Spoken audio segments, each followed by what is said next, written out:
Hello everybody, I'm Ajit K. Mishra, your course instructor for Literature and Coping Skills. I'm here again with another lecture of this module on mimetic desire and eating disorders. If you remember, in my last two lectures, I talked about a variety of issues related to these problems, the problems of mimetic desire and the resultant eating disorders. I also talked about body dissatisfaction, negative body image, and various body disorders. So, with that background in mind, you're now ready to take a look at these poetic compositions that are going to follow. So, in this lecture, I'm going to talk about some other critical aspects of eating disorders. I'm going to show you how eating disorder in fact takes a toll on a person who promptly surrenders to its impact, its influence. So let's start.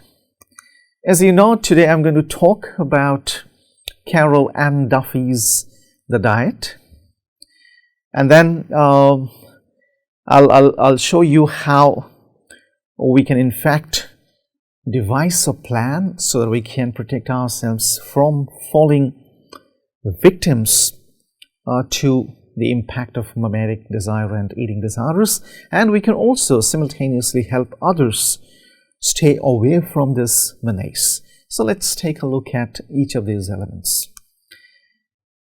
We all know that the societies that we live in generally uphold idealized images by which men and women are judged as worthy members of their respective sex. And over the years, the media has been presenting the ideal body image, especially the ideal bodies of celebrities, who often resort to unnatural means and extreme measures such as unhealthy diet, heavy exercises, or even the use of drugs or plastic surgery in order to maintain that almost sticky thin or impossible body shape and size. Now these images, we know they are artificially enhanced ones, because apart from these interventions, there are the other computerized interventions through the tools of photoshopping, which also enhance these bodies of these celebrities. But the problem is, unfortunately, most people, and especially females, they readily consume these ideal body images, sometimes with the awareness that they are not real, they are artificially enhanced, and sometimes without that awareness that they are artificially enhanced. And that is how they fall into the traps laid by the media. And that's exactly where the journey towards eating disorders begins. So that leads to a comparison between these two body types, body shapes or sizes, the person, the consumer, and the model. So when that happens, that leads to negative self-evaluations for the person, and which results in self-depreciation, reduced self-esteem, and finally eating disorders, because you'd like to achieve that particular state at any cost. And so eating disorders or maladaptive eating practices offer that shortcut to you.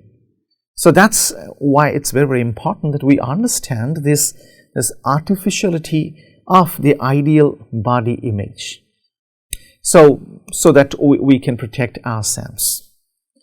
Now, it's all about the body image that we consume, that are constructed for us and that we consume. So there are various ways through which we approach the idea of body image.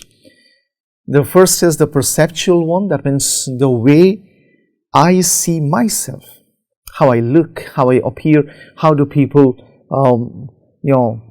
see me, and a variety of other things. And then there is the affective approach. The way I feel about the way I look. How do I look? Most often we struggle with this question, how do I look? Whenever I see myself in the mirror, I may think I look well, I look wonderful, handsome, beautiful. But then I also find a need to check it, double check it, and continuously check it to be assured that I look good, I look perfect. So I keep on checking with people around me about how I look. So that is the affective approach. And then we come to the cognitive approach. The thoughts and beliefs I feel about my body. How does my body look? Is it plump? Is it skinny? Is it the perfect shape and size? So what are my views of my body? The cognitive approach to my body. These three things initially trouble us: the perceptual, the affective, and the cognitive.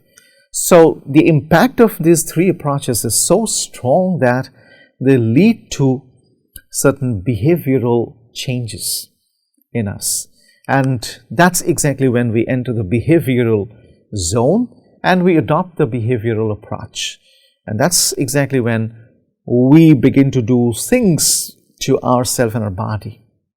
So the things that I do in relation to the way I look. So now I am concerned about how I look, and I'm also concerned about how I can enhance my look. Now this stage can lead to multiple directions.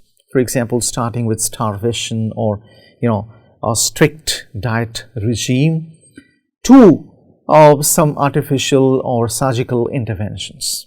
Now that's exactly when I begin to struggle with these questions, and I try to find out a way through which I can do something to myself which will enhance how I look, how I appear. So body image is very, very important.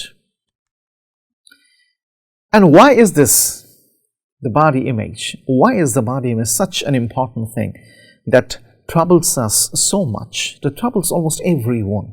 Why is it so? It's generally because of this particular thing that I call multiple pressures. So when there is pressure from just one direction, we might think of handling it, or might think of fighting it out and triumphing. But when the pressure is from all directions, multiple directions, and we are the target, it becomes extremely difficult for us to take care of or negotiate these pressures. And there is every possibility that we promptly succumb or surrender to these pressures without showing any intention to fight, because we drop the gauntlet much before we can think of even fighting these pressures. So that includes BMI, family, society, media, and peer pressure as well. So these pressures are so unbearable, so overwhelming that we succumb to those. So BMI, or body mass index, is central to our body image and the fear of negative evaluation. Now the fear is that I may be evaluated unfavorably because of my appearance. So body mass index plays an important role here. So overweight individuals are more likely to experience this kind of fear, or this sense of fear associated with being negatively evaluated. So they also show a negative affective attitude towards their body, especially body image discordance and body image disorder, and a variety of other things as well. So it has to do with the actual body size and the perceived body size. So BMI is very, very important because it leads to underestimation sometimes when somebody perceives the body size minus the actual body size, that is underestimation, and then overestimation, that means somebody perceives the body as larger than the actual body size. So this leads to serious body image dissatisfaction and ultimately negatively impacts mental health, including lowering self-esteem and increasing depression. So BMI pressure plays hugely on body image. So we need to be very, very careful about the impact of BMI on body image. And then if you look at the second one, that's family. Family plays an important role. It's a very, very important role in the development of a child's body image, our body image. So body size attitudes and our eating patterns as well. So it's very important that the place where we grow up takes care of these aspects so that we do not develop body image disturbance or dissatisfaction. We do not get a negative body image, so that we can think of unnaturally enhancing our appearance and look. So the family has to play a very, very important role. So the family affects body image in various ways. It can be preferring a strict body shape and size culture in the family, as a result of which the family members will keep commenting on the body size and shape and appearance of a child in the family, especially the child who doesn't conform to the family norms prescribed for an ideal body size and shape. So it may also be due to the parental pressure, like the parents engage in excessive exercising in order to keep themselves in a fit shape and size. The parents indulge in passing comments on others' body shapes and sizes, so that the child in the family is indirectly influenced. So the family plays a very, very important role. Most often we in the family do not realize this, but we do so. Therefore, it's very, very important that the right kind of body image culture is practiced in each family, and so that it doesn't lead to negative body image or the formation of the negative body image by just one member in the family or multiple members in the family. The third pressure point or pressure source is this: social pressures. And it's a huge amount of pressure that we have to negotiate, because both men and women, I have already told you that body image dissatisfaction concerns both men and women, but it concerns women more than men. So both women and men attempt to present and maintain themselves in socially desirable body shape. So there is a socially desirable body shape in which everyone, both men and women, want to fit into, that socially desirable body. So because social acceptance is a critical component of the life cycle and central to our well-being. If we are not accepted socially, it will definitely affect our well-being status as well. So in response to the need for social acceptance, we begin to develop behavioral responses that enhances our social desirability. So we begin to observe, imitate, and then reinforce the behavior of the socially presented ideals in order to increase the likelihood of our social acceptance. So every society has its normative body ideal, body image. So, which is in fact circulated through various channels, various mediums. And everyone in that society would like to fit into that particular body image.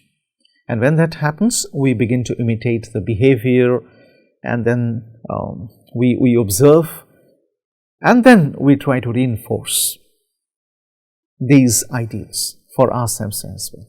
So, social pressures play a major role in body image. And then we come to another equally important source of these pressures, that's media.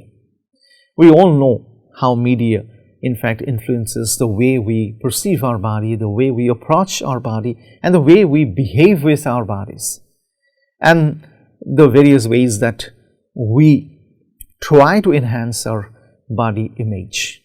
So media plays an extremely important role here. When I say media, I include both the traditional forms like television, print, magazines, and various other things, and the new media forms which are even more invasive in nature. For example, internet, computer games, and social media. So these media forms in fact point towards a link between the muscular male body ideal and the thin female body ideal, and a variety of psychological conditions including body image misperception, body dissatisfaction, and eating disorders. So there is a very close connection between the perfect male body ideals and the perfect female body ideals, or thin female body ideals that are presented, that are circulated through these media platforms. They lead to psychological conditions as well. So media plays a very, very important role, because media invades our psychological setup to such an extent and in such a manner that we are not left with any other option but to give into this enticement, allurement of body image enhancement. And then the peer pressure. The peer pressure plays a very, very important role, as you all know. So the peer pressure in fact is very, very distracting, very, very powerful, as you spend a lot of time in the company of your friends, your peers, or in the peer groups. So the pressure is immediate and it's very direct. So it's very, very important that we awake to this particular menace as well. And that brings us to body image disorders. As a result of these issues, these problems, we begin to experience body image disorders. So there is one, that is body image distortion, in which you find yourself in a persistent state of dissatisfaction and worry related to some aspect of the physical appearance. You are not happy with some aspect of your physical appearance. You find a distorted body. You may look proper, you may look good, but you'll not be in a position to accept that, because this problem dissociates you from your body. So it's a kind of dissociative disorder in which you dissociate yourself from the body and you cannot identify with the body.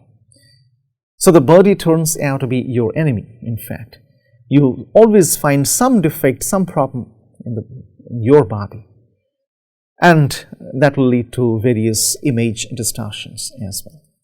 And then we come to the body dysmorphic disorder, BDD. It's very popularly called. It's again a mental health disorder. The DSM-5 has included it as a mental health disorder under eating disorders, in which you can't stop thinking about one or more perceived defect or flaws in your appearance. You continue to believe that there is some flaw in your appearance. The flaw may be extremely minor. It may be unnoticeable to others. But you continue to believe that there is a flaw, and that's a serious flaw. So you begin to check, recheck, go for multiple checks, and then you spend a lot of time on somehow hiding or concealing or taking care of that particular flaw, because you are fixated with that flaw, and you'll do things to hide that flaw. And once you are satisfied that you have concealed that flaw, you'll still check with others whether they can see any flaw with that particular part or not. So that leads to severe mental disorders. It's kind of obsessive compulsive disorder as well.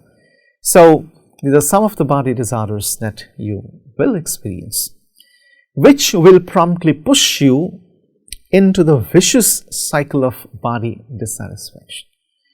So once all these things happen and you gradually begin to lose contact with yourself, that leads to this particular vicious cycle. If this cycle is not checked at the beginning, it will promptly become a vicious cycle and continue to move, and you'll continue to be a victim in that cycle. So in the first place, we start with perceiving ourselves vis-a-vis the perfect body ideal prevalent at any given time. So that's the perfect body ideal. I must conform to that body ideal. So then I come to the other aspect of it. Most people generally find a discrepancy between the perfect body and the actual body. It is so because we generally get to see an unattainable, an impossible ideal body image, which is almost impossible to attain. If somebody wants to attain that particular body image, one has to go through several stages of artificially enhanced invasions in order to achieve that, at the expense of one's well-being, physiological and psychological, in order to achieve that. So that becomes impossible for many, for the majority it becomes unattainable. So there is always a discrepancy between the perfect body and the actual body, and this discrepancy in fact leads to body dissatisfaction and a distorted self-body image.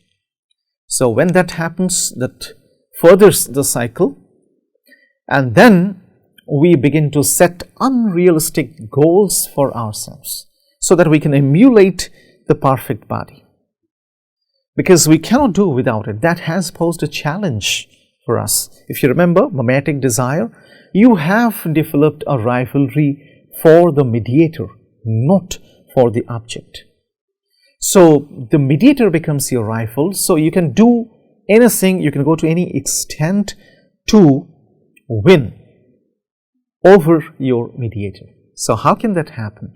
So we set unrealistic goals for the emulation of the perfect body, and then this unrealistic goals completes the vicious cycle, because we find this channel as a shortcut, that's eating disorders, to reach the unrealistic goals for the perfect body.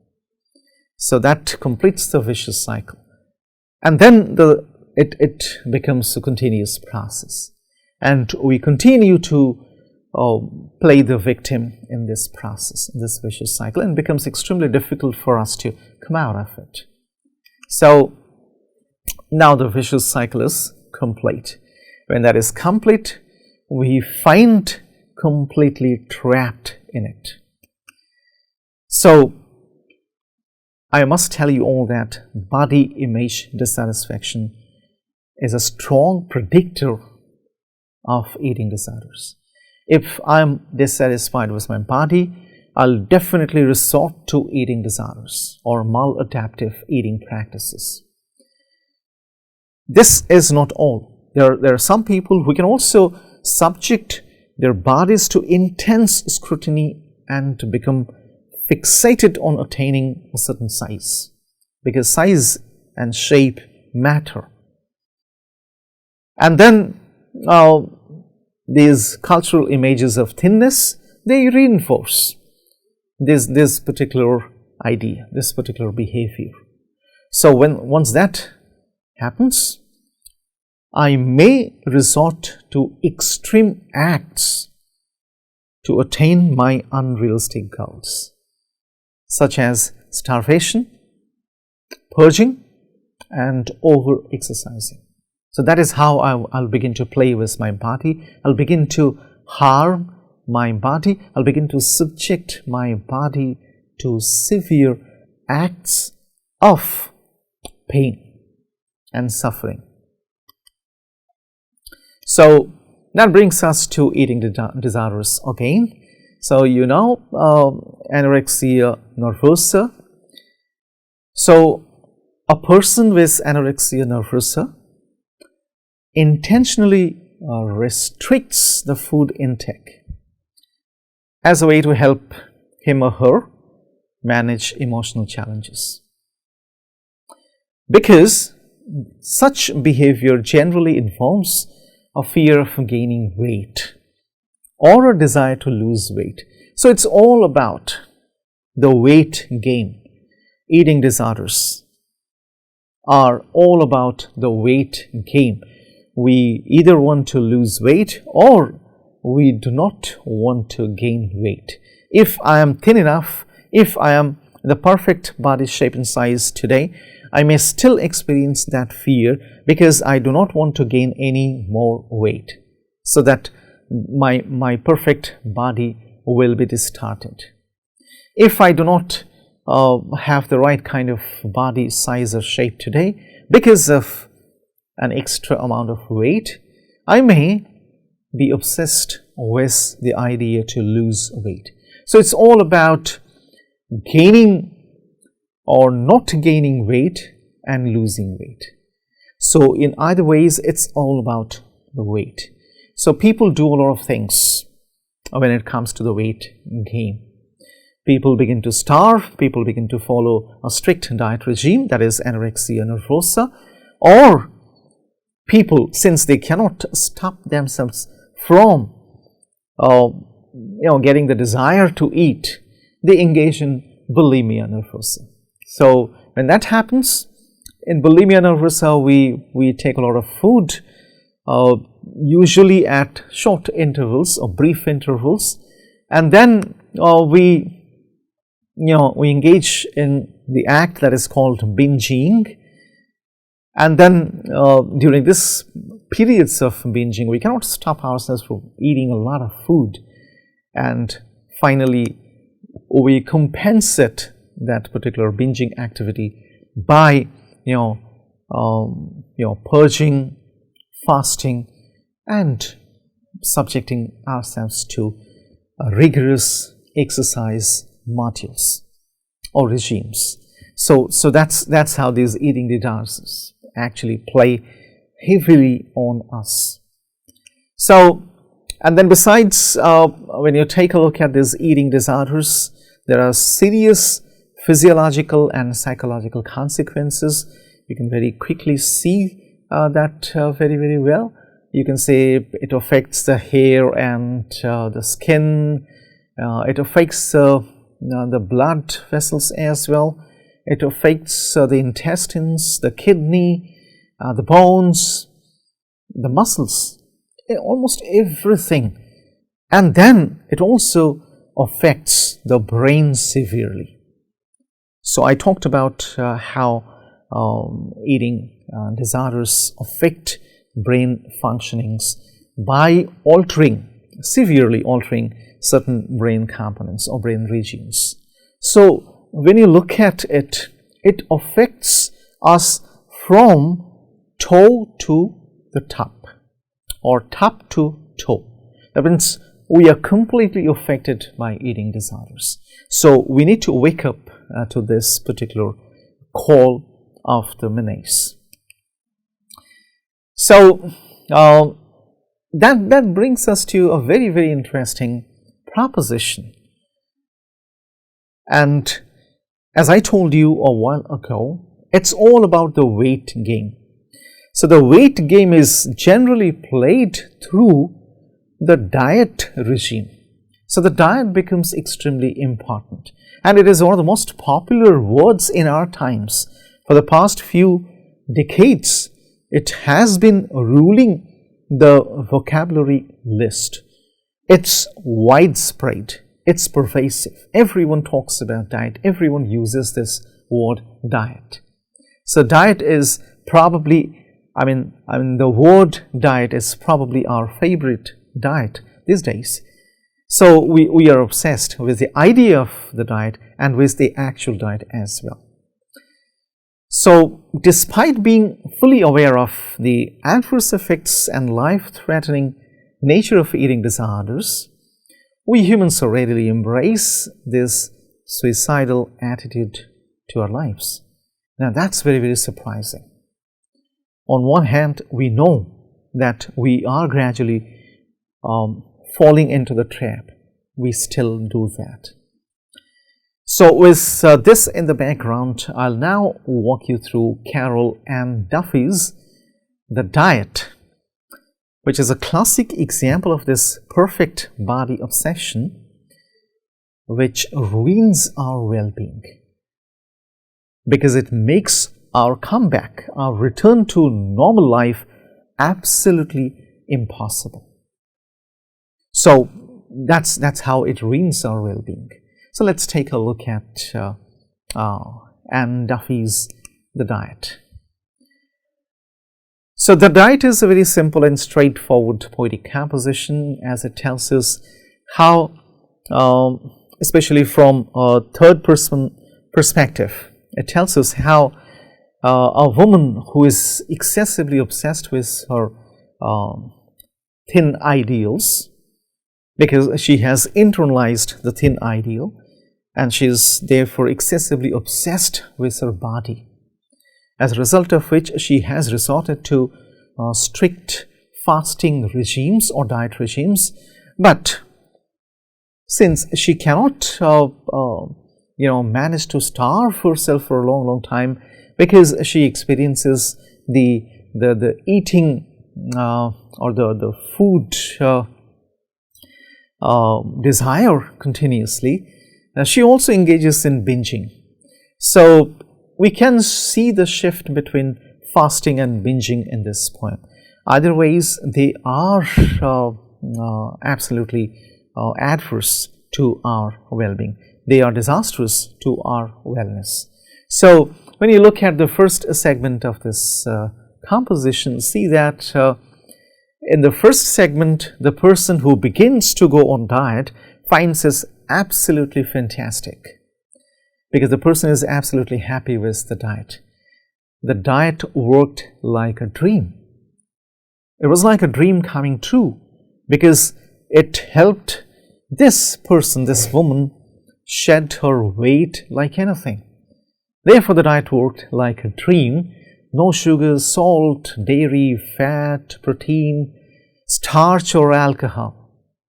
And the impact, by the end of week 1, she was half a stone shy of 10 and still shrinking. So, and then skipping breakfast, some more dieting behavior, lunch, dinner, thinner. A fortnight in, she was 8 stone shy of that. So she was very, very close to achieving that perfect body ideal, but at what expense? But the diet worked like a dream. And by the end of the month, she was skin and bone. So that was the impact of the diet regime on her body. She was skin and bone. That's exactly what she wanted. Now she is that. But is she happy? Let's take a look at that. She starved on, stayed in, stared in the mirror, shelter, slimmer, the last apple aged in the fruit bowl. She did not eat anything. She just went on starving herself. And then finally she was all eyes, cheekbones, had guns for hips, not a stitch in the wardrobe fitted. So she has achieved that desirable body, size and shape, but at what expense? She is this now. Her skeleton preened under the tight flesh dress. So she is all skeleton, all eyes, cheekbones, guns for hips and nothing else. And then we can call her anorexia's true daughter. If anorexia is personified as a woman or even a man, we can call her anorexia's true daughter. True daughter, that means she starved herself to such an extent that anorexia would be proud of her. Therefore, she is anorexia's true daughter. See the personification technique, strategy employed here. And then she lost everything. She was all skin, sticky, thin, nothing else. And then we come to see how through lots of imagery, the person and the thinned person, the starving person is presented. So she is like a seed, and then she could easily be blown by the wind. Now everything. So she is nothing but a stick now. And then there's a shift, and we get to see how this person who has been able to starve herself for a long time now suddenly develops the desire to eat. And when that desire surfaces in the person, the desire takes over the person, because it becomes a habit. As you know, binging becomes a habit if it's not checked timely. So that's exactly what happens to the person. Now she is binging and she eats a lot of food. So you can see a lot of food imagery in this particular segment, in the first stanza here. And then when we come to the last segment of it, we can see now there's a problem between fasting and binging, and as a result of which she is nothing but she has been reduced to a person who is not at all desirable. And now she is struggling to get out of the woman she has become now, the fat that she has gathered around her body. Now she is trying very, very hard to get out of it. So either ways, she is in a trap. She was in a trap earlier. She was in the thinness trap. Now she is in the fatness trap. So she has been trapped either ways. But there is something that draws our attention towards it, and that is she is still trying to get out of it. Now this has not come to an end. She has not accepted her defeat. So she still tries to get out of it. So that way we come to the coping skills and strategies. So the first one is a little peculiar. You may be surprised to know that most people use eating disorders as a coping strategy. Coping strategy to deal with what? To deal with negative body images, to deal with excessive fat, to deal with a variety of other things. Body dissatisfaction, body disorders, and a variety of other things. So, but then that's a very bad coping strategy, because it's not a skill. It's a bad skill. So eating disorders cannot be used as a coping strategy to overcome the menace of body dissatisfaction or body image disturbance. So the person here, the victim in this particular composition here, in fact resorts to eating disorder as a coping strategy without knowing that it will backfire. It will boomerang. She doesn't know that. Therefore, she adopts eating disorders as a coping strategy, which is not a good one. Then there is something that is cognitive restructuring. Now, this cognitive restructuring helps you take care of or discover your negative thought patterns so that you can work an alternative plan with positive thought patterns. And that's exactly what happens, of course, partially happens here. But there is a cognitive restructuring because towards the end of the composition, the person, the victim, still tries to get out of it, get out of the mess. That means there is some cognitive restructuring happening there. But if it happens completely, then that's always good for each one of us. There's a perfect coping skill, cognitive restructuring, which we also generally call reframing. And then we come to a very, very important coping skill that is deployed here. That's of the reverse the spiral. So, reverse spiraling. When you look at the spiral, it actually takes you to the bottom where you feel choked. And thereafter, there is no way out of it. So, in order to come out of the spiral, you need to adopt the reverse spiraling technique. That includes motivation that comes from within, the internal approach, and then that comes in the shape of external support as well, that is in-group influence. If you remember, I talked about the impact of family, and that's exactly one such in-group which can help such people overcome these issues, these problems. So, it's in a combination of motivation, intrinsic motivation, and in-group influence. This spiral of disaster can be reversed, which will end in reverse spiraling. So, this can happen, and there is a point towards this particular coping skill in this.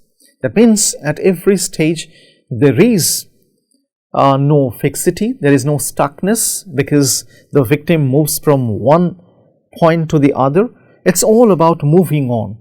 So, it has not come to a stop. So, a permanent stop. That is a pointer that the reverse spiraling can happen, provided there is a motivation, which we generally find in the composition, that is still trying to get out of it. So, there is motivation, provided there is an in-group influence, it will happen, the reverse spiraling will happen. So, that's again another very important coping skill that we can think of. And that's one big reason why it's generally said that whenever we begin to struggle with mental challenges, it's always a good idea to go for an in-group that can help you with some kind of strategies to overcome your problem. So, it's a combination of motivation and in-group influence that will lead to reverse spiraling.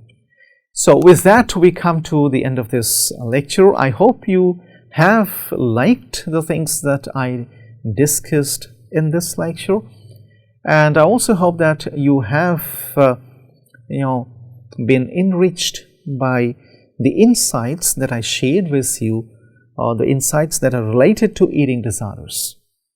Thank you very much for joining me.